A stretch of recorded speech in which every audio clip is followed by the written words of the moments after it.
Nah kalau talenta itu sendiri, memang kalau kebanyakan sih sekarang kita kalau dengar talenta itu biasanya kan langsung kita kaitkan dengan apa ya, bawaan lahir gitu ya, bakat ya, talenta lu apalah, nyanyi, nari atau apalah gitu ya. Kalau kita lihat asal usulnya begitu dari bahasa Yunani talanta. Talenta itu sebenarnya kadang nih kita sebagai anak-anak muda ada yang sering merasa kok kayak gue nggak ada talentanya ya kayak gitu, kok kayak tidak diberikan apa-apa ya, kemampuan apa-apa ya. Talenta itu adalah sesuatu yang berharga yang memang Tuhan titipkan buat kita, apapun itu. Gitu. Salah satunya adalah podcast kamu, dengarkan inspirasi dari firman Tuhan, dan jadilah saluran berkatnya. Sebuah persembahan dari warung sate kamu untukmu. Hai Sobat Muda, selamat datang kembali di podcast kamu. Kita senang banget kali ini bisa kembali lagi di podcast kamu. Dan hari ini bahasannya nggak kalah dengan podcast-podcast sebelumnya. Karena hari ini bahasannya itu sebenarnya deket sama anak-anak muda gitu ya. Hari ini kita akan bahas mengenai talenta. Nah, perkenalkan dulu, aku Keisha Napiun, dan hari ini kita akan ditemani oleh Pendeta Andreas Filipus dari Gereja Kristus Bogor. Selamat datang Kak Andreas di podcast kamu. Terima kasih Keisha. Halo Sobat Muda, salam kenal buat semuanya. Ya, oke. Sebelum kita mulai nih Kak Andreas mungkin bisa perkenalkan diri dan juga mungkin sharing kali ya sedikit mengenai apa yang pelayanan Kak Andreas saat ini tuh apa gitu. Saat ini saya melayani di Gereja Kristus Bogor. Sebagai pendeta, saya melayani di Gereja Kristus Bogor sejak tahun 2011. Jadi memang saya anak asli Gereja Kristus Bogor, jadi dari oe-oe udah di gereja itu gitu ya. Enggak, lahirnya nggak di gereja sih, di rumah bersalin. Betul, agak serem juga kalau di background gereja. saya sebetulnya S1 saya sarjana teknik, jadi saya sarjana teknik, ya lalu kemudian baru studi teologi. Kalau di gereja sejak 2011 memang saya banyak menangani pelayanan anak muda. Jadi pemuda, remaja, saya banyak main itu. Jadi pas banget lah ya hadir saat ini di podcast Warung Sate Kamu. Kita ada banyak sobat muda yang tentunya rindu untuk mendengar kembali nih ya mengenai firman Tuhan hari ini. Kita langsung masuk aja kali ya. Aku manggilnya Kak Andreas aja ya. Kalau masa Om. Ya, agak serem juga kalau Om ya tiba-tiba ya. Hari ini sebenarnya kita mau bahas mengenai satu perumpamaan yang sering banget kita dengar gitu ya Kak, nggak asing lagi gitu ya, itu perumpamaan mengenai talenta. Nah mungkin Kak Andreas bisa jelasin dulu gitu ya, apa sih sebenarnya yang dimaksud dengan talenta itu sendiri gitu, dan apa sih konteksnya ketika Tuhan Yesus menyampaikan perumpamaan mengenai talenta saat itu. Mungkin saya jawab dulu dari konteks kali ya, sebelum nanti masuk ke makna talenta itu. Kalau kita lihat nih, baca perikop-perikop sebelumnya dari Matius 24 begitu ya, ayat 45 sampai 51, lalu Matius 25 ayat 1 sampai 13. Ini tuh bicara tentang akhir zaman gitu ya. Konteksnya jadi konteksnya ini tentang kedatangan Kristus lah ya, begitu. Nah baru masuk di dalam Matius 25 ayat 14 sampai 30. Itu adalah perumpamaan yang ketiga tuh, yang bicara tentang sebetulnya temanya itu sama. Jadi itu kalau ngomongin konteks, kita harus lihat di dalam konteks itu ya. Tentu ya kalau konteks lebih besar, ntar kita lihat ini konteks Injil Matius lebih besarnya. Nah kalau talenta itu sendiri, memang kalau kebanyakan sih sekarang kita kalau dengar talenta itu biasanya kan langsung kita kaitkan dengan bawaan lahir gitu ya, bakat ya, talenta lu apalah, nyanyi, nari atau apalah gitu ya. Nah tapi kalau kita lihat asal usulnya begitu dari bahasa Yunani talanta. Talenta itu sebenarnya adalah ukuran berat tertentu tuh. Jadi kan dulu zamannya kalau dalam sistem barter tuh orang membarter sesuatu kan ya dengan barang, dan talenta itu ukuran beratnya itu sekitar 26 sampai 36 kilo begitu ukuran berat dalam aktivitas komersial. Jadi lumayan berat tuh ya. Satu talenta. Kalau kita belanja beras aja kan karena 5 kilo segitu ya. Ini kurang lebih begitulah. Nah, tapi lalu kalau dalam sistem ekonomi berikut, sistem uang begitu, maka itu jadi satu nominal yang fix begitu ya. Jumlah yang cukup besar sebetulnya talenta itu. Jadi kalau kita kita bandingkan misalnya dengan dengan dinar. Oke, ya. Itu di perumahan lain tuh ada tuh Yesus bilang ngomong upah pekerja itu satu hari itu 1 dinar gitu ya. Nah, 1 talenta itu kurang lebih 6.000 dinar. Jadi bisa bayangkan tuh ya, sobat muda.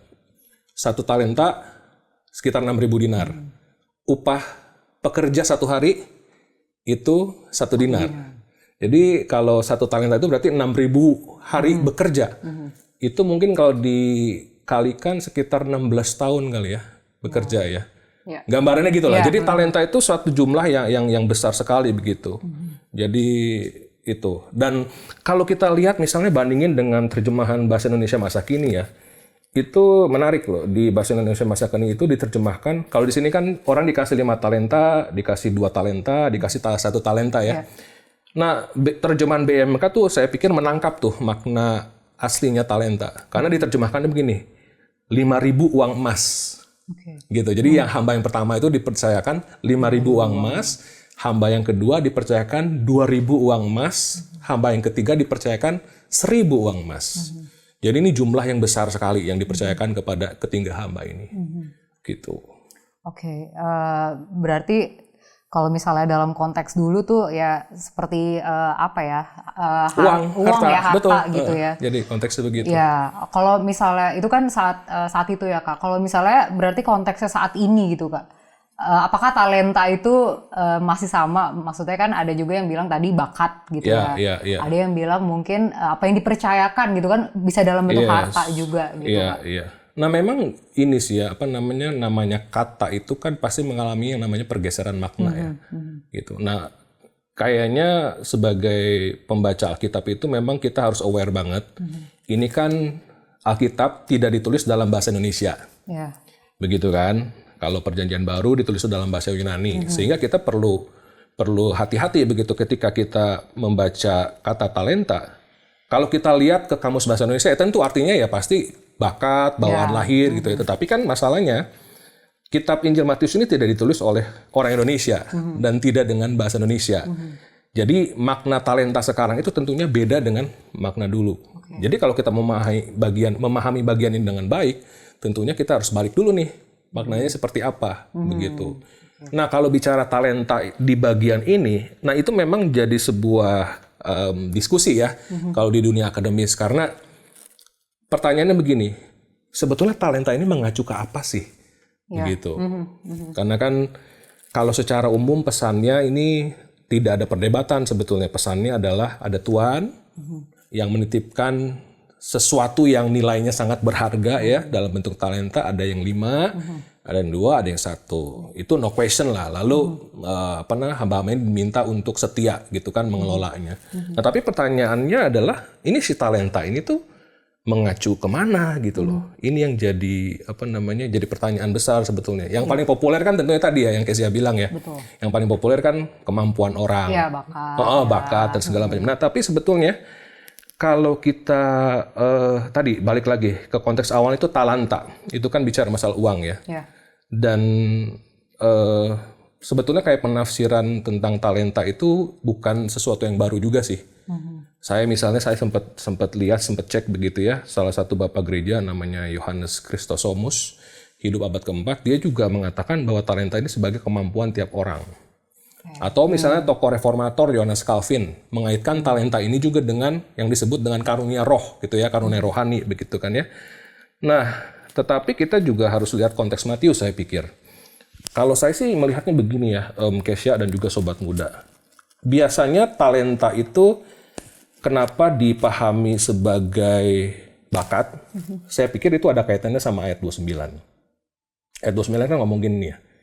Sebab ini saya dari TB2 nih Alkitab saya. Sebab setiap orang yang mempunyai, kepadanya akan diberi, sehingga ia berkelimpahan. Namun, siapa yang tidak mempunyai, apapun juga yang ada padanya, akan diambil darinya. Nah, biasanya itu dipahami gini kan, kalau kamu talentanya bernyanyi, maka kamu pakai itu maka kamu akan diberi lebih banyak kesempatan untuk nyanyi, misalnya gitu kan. Lalu nyanyimu makin besar, makin besar, maksudnya makin merdu suaranya gitu. Nah, itulah yang namanya talentamu berlipat ganda. Biasanya dipahami kayak begitu. Tapi kalau coba kita pikirin lebih teliti gitu ya. Kalau kita ikuti logikanya misalnya gini lah. Saya punya 2 talenta. Kalau dilipat gandakan kan berarti jadi 4 tuh. Gitu ya. Jadi misalnya gini, saya punya talentanya bernyanyi dan menari. Lalu saya rajin menggunakan talenta saya menari, bernyanyi gitu kan. Kalau pakai logika berlipat ganda nih, berarti kan dari 2 talenta akan ada 2 talenta lagi. Artinya ketika saya rajin memakai talenta saya untuk menari, menyanyi, saya akan punya talenta menulis, akan punya talenta untuk berkhotbah misalnya. Jadi rancu jadi membingungkan ya, begitu logikanya dia nggak masuk gitu loh. Malah menjadi sesuatu yang baru gitu. Betul. Jadi kalau itu kan sebetulnya lebih ke arah menajamkan talenta, bukan melipat gandakan talenta gitu kan ya. Sehingga saya pikir kurang pas sih kalau kita kaitkan talenta ini akhirnya dengan makna talenta saat ini begitu. Sebetulnya bukan itu yang dimaksud. Gitu. Nah, kalau dilihat di konteks Injil Matius, ada sesuatu yang menarik menurut saya. Perkataan di ayat 29 yang tadi ya, setiap orang yang mempunyai kepadanya akan diberi itu juga pernah dikatakan di pasal-pasal sebelumnya. Tepatnya itu di Matius 13 ayat 12. Saya bacain ya. Matius 13 ayat 12 ngomong begini. Sebab siapa yang mempunyai, kepadanya akan diberi, sehingga ia berkelimpahan. Tetapi siapa yang tidak mempunyai, apapun yang ada padanya akan diambil darinya. Sama persis nih. Nah, konteksnya apa di Matius 13 ini? Kalau kita perhatikan, ini konteksnya adalah ayat 11 ya, jawab Yesus. Kepadamu diberi karunia untuk mengetahui rahasia-rahasia kerajaan surga. Tetapi kepada mereka tidak. Gitu ya. Berbahagialah katanya matamu karena melihat dan telingamu mendengar di ayat 16 gitu kan. Kamu ngerti itu. Jadi di sini dikaitkan dengan satu pengetahuan yang disebut pengetahuan rahasia akan kerajaan Allah ya, pemahaman tentang Allah sendiri di dalam Kristus yang dipahami oleh para murid begitu loh. Dan itu dikaitkan, saya pikir itu yang dibicarakan di sini gitu loh. Matius 25 ini tentang talenta itu. Jadi artinya ketika kita dipercayakan satu pemahaman yang sederhana gitu ya, yang kecil ataupun yang besar, maka kita mesti menghayati itu, menghidupi itu, dan menggunakan itu untuk melayani kerajaan Allah. Jadi misalnya gini ya, kalau kita belajar, kalau ngomongin katakanlah pemeliharaan Tuhan, burung di udara Tuhan pelihara, gitu kan, dan seterusnya. Katakanlah kita cuma baru tahu ayat itu nih. Kalau kita betul-betul imani gitu kan ya, kalau kita betul-betul hayati itu, kita akan mengalami betul ya, dan iman kita akan bertumbuh dari iman menuju iman, gitu kan ya, menuntun kepada iman. Lalu ketika kita hidupi itu, pemahaman kita nanti tentang Tuhan akan bertambah bukan? Bakal makin dalam lagi gitu. Dan itu yang dibicarakan di sini sebetulnya, saya pikir. Ini masih di awal ternyata memberikan pemahaman yang baru ya, karena mungkin ya sobat muda juga yang ada di rumah gitu ya, atau dimanapun, itu pasti juga saat ini berharapnya talenta itu masih ngomongin mengenai bakat, kemampuan gitu ya Kak. Tapi ternyata ada satu pemahaman baru ternyata itu mengenai kerajaan surga. Nah tapi gini juga sih Keza ya, saya pikir kekayaan dari penafsiran itu juga saya percaya ya, bukan harusnya bukan sesuatu yang wasted gitu loh. Jadi kita bisa tafsirkan bahwa talenta itu adalah sesuatu yang berharga yang memang Tuhan titipkan buat kita, apapun itu. Gitu. Salah satunya adalah masalah pengetahuan tentang Kristus, bisa bicara harta, bicara waktu, bicara bakat, pokoknya semua itu harus kita pergunakan begitu ya untuk melayani kepentingan kerajaan Allah. Gitu. Jadi maksud saya justru dengan keragaman tafsiran ini kita tidak mesti harus akhirnya udah deh ini aja deh gitu ya. Tetapi justru dengan kekayaan penafsiran ini menurut saya jadi banyak refleksi nih buat kita nih gitu. Jadi sangat banyak, sangat kaya jadinya begitu. Kalau kayak gitu Kak, berarti kayak kenapa ya saat itu Tuhan Yesus menggunakan perumpamaan mengenai talenta itu gitu untuk membicarakan kalau misalnya tadi mengenai pemahaman atau misalnya sesuatu yang dipercayakan gitu ya. Kalau kita tadi lihat konteksnya lebih luas dalam Matius kan mengenai kerajaan sorga tadi gitu ya. Kenapa Tuhan Yesus menggunakan perumpamaan itu gitu ya Kak? Apa yang sih sebenarnya pesan yang mau Tuhan Yesus sampaikan? Nah, pesan yang Tuhan Yesus sampaikan nih ya. Kalau dilihat konteks dekatnya juga ya. Ini kan di Matius 23 nih. Yesus tuh baru bersih tegang lah. Mengecam ahli-ahli Taurat dan orang-orang Farisi begitu ya. Dan kalau dilihat, saya pikir kalau dikaitkan nih ya. Saya sih pikir hamba yang ketiga itu sebetulnya juga bicara tentang mereka. Orang-orang Farisi dan ahli Taurat ini. Yang dititipkan Taurat Musa. Dititipkan segala pengetahuan akan Allah gitu ya. Tetapi mereka kuburkan itu. Mereka tidak hidupi itu. Mereka tidak lakukan itu. Bahkan menghalangi orang gitu ya istilahnya ya. Untuk bisa mengenal Tuhan, untuk bisa melakukan apa yang Tuhan kehendaki. Dalam konteks itulah sebetulnya juga saya sih melihat ini juga sebuah kritik buat orang-orang Farisi dan ahli Taurat pada waktu itu. Ya kalau ditanya kenapa perumpamaan yang dipakai ya paling sederhana kan kalau namanya perumpamaan kan dipakai sesuatu yang sangat akrab dengan Dekat kehidupan pada waktu itu. Ya, itu ya sesuatu yang sangat akrab lah. Ya kalau kita tahu juga ya gitu ya Kak, kalau di perumpamaan mengenai talenta itu ada 3 hamba, tapi 3-tiganya diberikan talenta dengan jumlah yang berbeda gitu ya. Ada 3, ada 2, ada 1, ada 5, ada 2, ada 1 gitu. Nah itu sebenarnya ingin menggambarkan apa sih Kak? Apakah ingin menggambarkan apakah itu adil juga gitu ya Kak? Karena kan kayak beda-beda nih jumlahnya gitu yang dikasih gitu. Iya. Nah mungkin saya harus tanya dulu nih Kezia. Oke. Adil itu apa? Adil. Oke. Jadi saya yang mewawancara dia ya. Ya mungkin untuk Adil sobat itu muda bisa bantu saya di kolom komentar.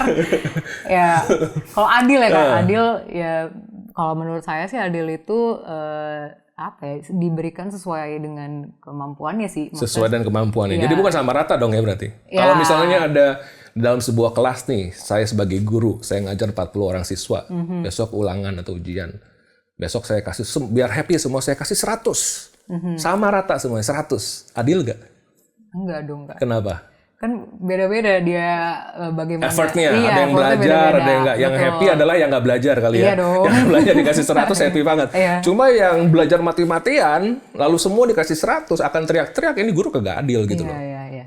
Karena ya itu, saya pikir yang ngomong keadilan kan bicara sebetulnya memberikan sesuatu berdasarkan haknya gitu ya kira-kira. Nah kalau dalam konteks ini kan sebetulnya ditulis juga sih, karena dibilang jelas di ayat 15 dibilang masing-masing menurut kesanggupannya gitu. Jadi saya pikir kalau di dalam konteks ini kita menghayati kedaulatan Allah begitu ya. Dia Allah yang berdaulat, punya hak prerogatif, dia mau kasih kepada siapa, berapapun, apapun, dia yang tahu kemampuan orang tersebut, begitu. Sehingga ya kita pahami dalam bingkai itu, saya pikir. Oke, berarti di situ juga ada ya selain dari keadilan itu berarti kita pun juga harus bertanggung jawab ya Kak sama apa yang diberikan. Poinnya kan itu sebenarnya, kita. maksudnya poin pentingnya kan buat kita sih sebagai refleksinya, aplikasinya kan itu sebetulnya ya. Apapun yang Tuhan titipkan ya kita harus gunakan itu untuk kepentingan kerajaan Allah gitu. Nah tapi nih Kak, ada kan sebenarnya di lapangannya gitu ya, ada sebenarnya orang, kalau misalnya kita lihat di perumpamaan itu kan semuanya dapat nih ya Kak ya, dapat talenta gitu. Tapi kadang nih kita sebagai anak-anak muda, ada yang sering merasa, kok kayak gue nggak ada talentanya ya, kayak gitu. Kok kayak tidak diberikan apa-apa ya, kemampuan apa-apa ya. Nah itu gimana ya Kak untuk bisa overcome, atau misalnya apakah pemahaman itu tuh bagaimana ya overcome-nya? Pertama, buat teman-teman, buat sobat muda yang berpikir seperti itu, satu pertanyaan yang saya mau tanyakan. Apa yang membuatmu begitu yakin kamu tidak punya talenta apa-apa? Apa yang membuatmu sedemikian yakin kamu nggak punya talenta apa-apa begitu ya? Itu perlu dijawab dulu. Perlu perenungan dulu gitu ya. Nah, lalu yang kedua saya pikir, ya kita perlu belajar mengimani bahwa memang Tuhan itu menciptakan setiap orang unik. dengan kekuatannya masing-masing, dengan talenta yang Tuhan titipkan masing-masing yang mungkin berbeda satu sama lain. Nah, saya sih mau kasih mungkin tips praktis aja kali ya. Saya cerita dari pengalaman pribadi aja deh, gitu ya.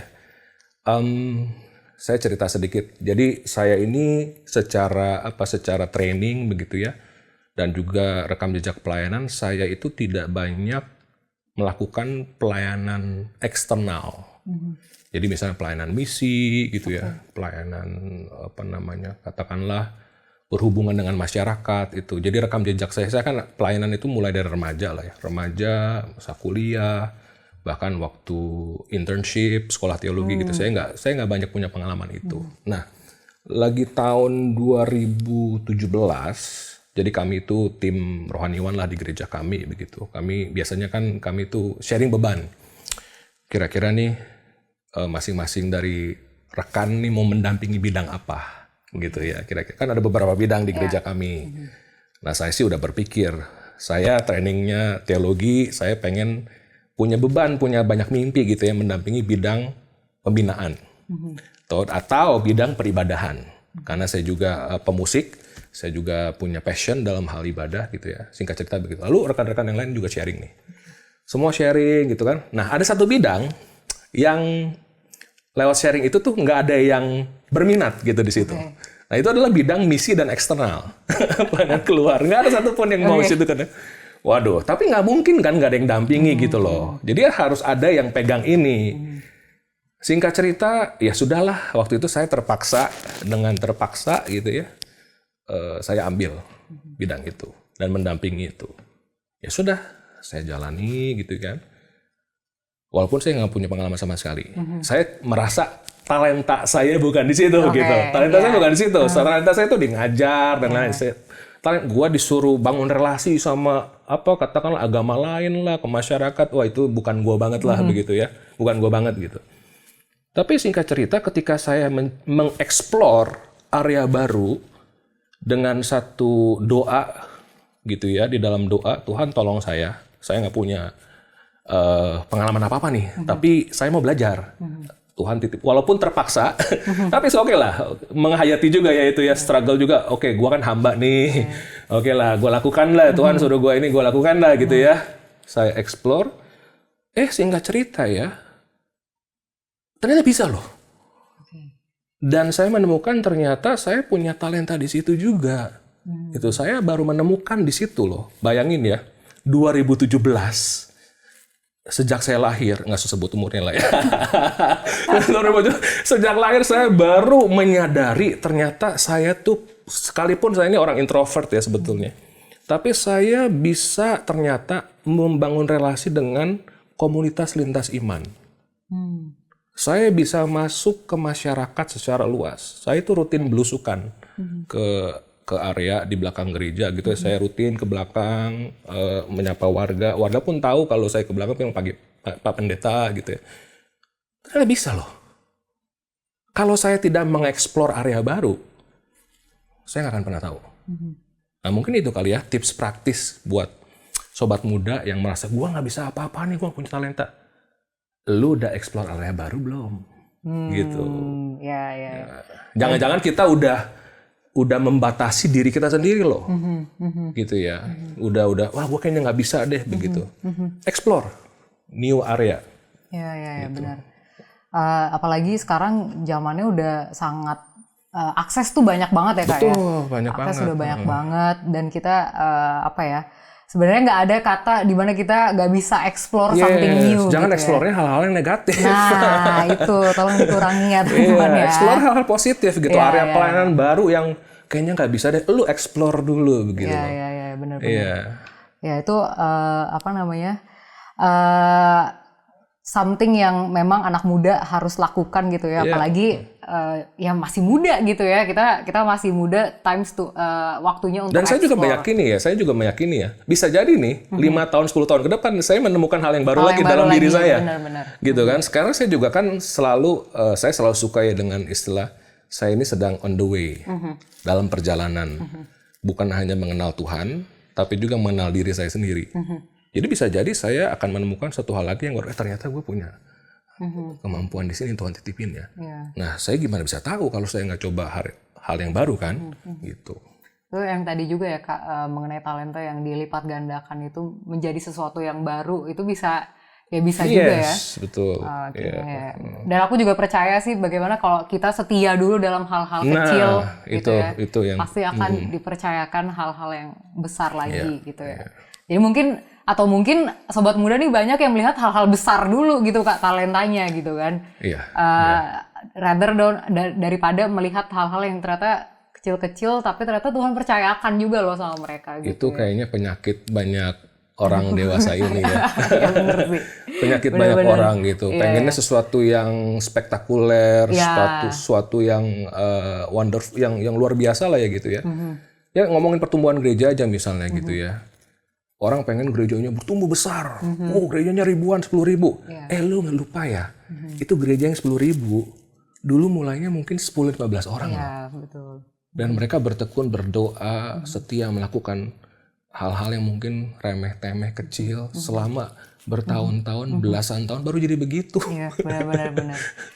Ya, berarti memproses kita juga ya, enlarge Kayaknya our capacity gitu ya. Setia dalam proses sih, saya pikir itu juga satu hal yang penting ya untuk kita lakukan. Ada satu kutipan ya Kak, the best way to keep it is to work it gitu.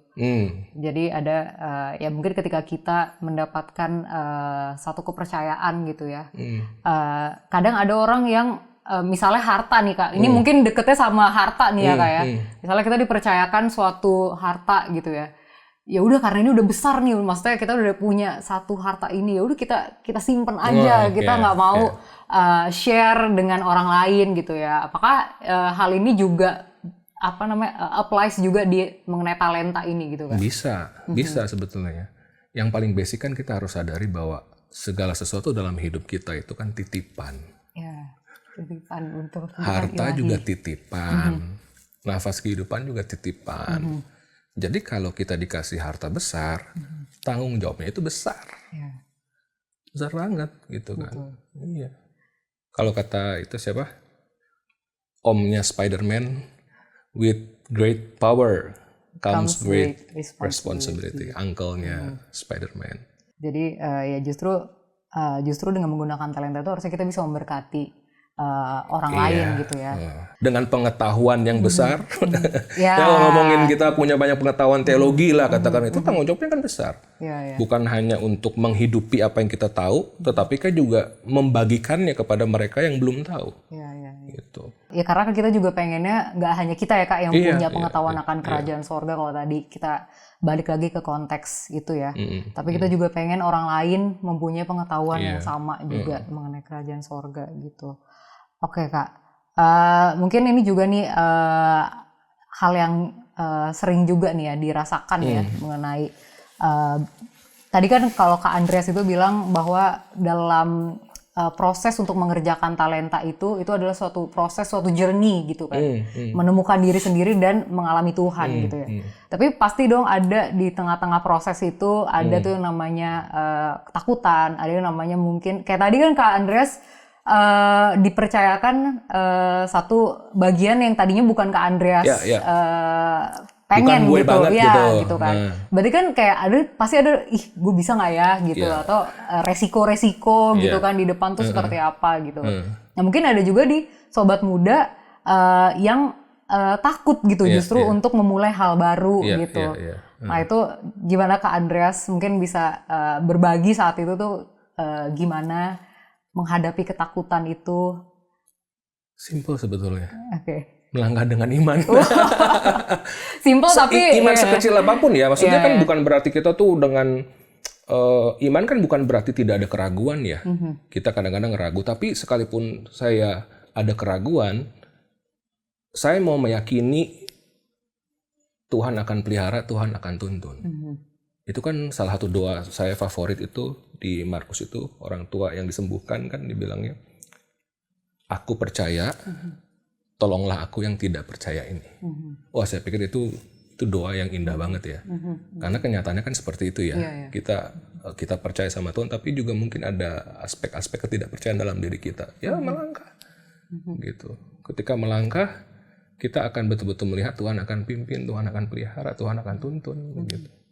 Yang aku percaya juga sih Kak, bagaimana ketika Tuhan sudah memulai pekerjaan itu, yang adalah Tuhan memang yang memulai Iya, pekerjaan dia yang memulai itu, dia akan menuntun sampai ya, pada kesudahannya, exactly. betul. Ya, itu, Filipi. ya itu yang satu hal yang juga aku percaya dan aku pegang juga. Jadi ya mengenai talenta itu juga bagaimana kita berproses juga dalam mengerjakan talenta kita gitu ya, mengerjakan apa yang dipercayakan kepada kita gitu ya. Itu ya satu-satunya cara adalah juga depends on bergantung sama Tuhan terus. Betul. Gitu ya kayak. Iya. Supaya kita terus diisi, supaya kita terus. Ya kalau memang kalau ngomongin kita nggak bisa, ya memang kita nggak bisa. Iya. Itu kan kalau nggak bisa, emang siapa yang bilang lu bisa? Gitu kan. Maksudnya kalau Yesus bilang, di luar aku kamu tidak dapat melakukan apapun, kamu tidak dapat berbuah. Apakah itu omong kosong? Saya pikir kan enggak. Ya memang kita harus tinggal di dalam Kristus. Maka kita akan dimampukan untuk melakukan perkara-perkara yang mungkin kita pikir, wah mustahil, ternyata bisa ya. Dan ketika kita alami, apa yang terjadi? Iman kita makin teguh lagi. Gitu. Pengalaman kita bersama Tuhan makin kaya. Gitu. Wow. Oke, keren banget ya hari ini pembahasan mengenai talenta itu sendiri ya. Itu ternyata pengetahuan aku nih ya, itu juga diperbesar nih hari ini bersama berarti dengan tanggung jawabnya Andrea. lebih besar lagi. Nah itu juga, makanya saya share ke teman-teman Sobat Muda, dan Sobat-Sobat Muda jangan lupa share ya podcast ini. Oke, terima kasih banyak nih Kak Andreas hari ini untuk waktunya dan bagaimana kita bisa menggali firman Tuhan lebih lagi. Dan podcast hari ini tuh benar-benar ya membuka pemahaman yang baru akan firman Tuhan. Dan kalau Kak Andreas boleh kasih kesimpulan atau kata-kata penutup, dan nanti boleh kita tutup podcast dalam doa. Kata-kata penutup ya. Waktunya berapa? 1 jam? 2 jam? 3 hari kan? Kalau berkaitan dengan talenta sih ya itu aja paling. Kalau saya pikir kita perlu betul-betul menghayati bahwa hidup kita ini adalah titipan Tuhan. Jadi kan kita udah lihat tadi ya, bahwa sebetulnya talenta itu tafsirannya beragam. Gitu. Nah, saya pikir ya keragaman tafsiran ini jadi bahan refleksi buat kita bersama. Apapun itu yang Tuhan titipkan buat kita, mau pengetahuan, mau harta, mau kemampuan, mau waktu, apapun itu adalah titipan Tuhan. Bukan milik kita. Jadi sudah seharusnya kita gunakan itu untuk kepentingan Tuhan. Untuk menghadirkan kerajaan Allah dimanapun Tuhan tempatkan kita. Di keluarga, di persahabatan, tempat sekolah, tempat kuliah, tempat bekerja. Gitu. Oke Kak, terima kasih banyak. Sama-sama Kesia. Oke, kita boleh tutup dalam doa. Oke, mari Sobat Muda kita bersatu di dalam doa. Bapa Surgawi, Allah yang hidup, Khalik langit dan bumi, Allah yang sudah menciptakan kami, menghadirkan kami di dunia ini, di tengah keluarga kami masing-masing, di tengah lingkungan persahabatan, tempat kami sekolah, kuliah, bekerja. Kami bersyukur Tuhan, kalau Engkau menitipkan kepada kami bukan hanya nafas kehidupan, tetapi juga Engkau menitipkan berbagai hal, kemampuan, talenta kepada setiap kami. Masing-masing secara unik, sesuai dengan hikmat-Mu yang melampaui akal pikiran kami. Bapa, anugerahkanlah kepada setiap kami hati seorang hamba yang betul-betul menghayati bahwa segala sesuatu ini bukanlah kepunyaan kami, tetapi hanyalah titipan Tuhan yang perlu kami gunakan secara bertanggung jawab untuk mengasihi sesama kami, dan juga mengasihi Tuhan dengan segenap hati, jiwa, dan akal budi kami. Pegang tangan kami ya Bapa sejak masa muda kami, supaya kami setia menekuni panggilan ini, sampai Engkau memanggil kami pulang. Dan tentunya kerinduan kami ya Tuhan, satu hari kelak, Engkau akan berkata kepada kami semua, baik sekali perbuatanmu, hai hambaku yang baik dan setia. Masuklah dan turutlah dalam kebahagiaan Tuhanmu. Terima kasih Bapa, di dalam Tuhan Yesus Kristus kami berdoa. Amin. Amin. Oke, Sobat Muda. Terima kasih Sobat Muda yang sudah menonton podcast ini sampai selesai. Bagi Sobat Muda yang merasa terberkati dengan podcast ini, boleh di-like, boleh di-share juga ke teman-temannya. Dan juga mungkin bisa nih share di kolom komentar topik apa yang mungkin bisa kita bahas di next podcast. Nah teman-teman, Sobat Muda pelayanan ini juga didukung oleh Sobat Muda yang merasa terberkati juga atas pelayanan ini. Jadi untuk Sobat Muda yang mau mendukung pelayanan ini silahkan scan QR code yang ada di samping sini ya, nanti ada di video.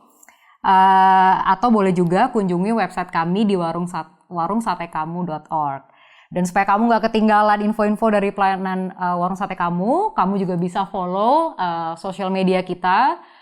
Semuanya ya, di Instagram, di Facebook, TikTok, di Twitter, pokoknya semuanya boleh di follow aja.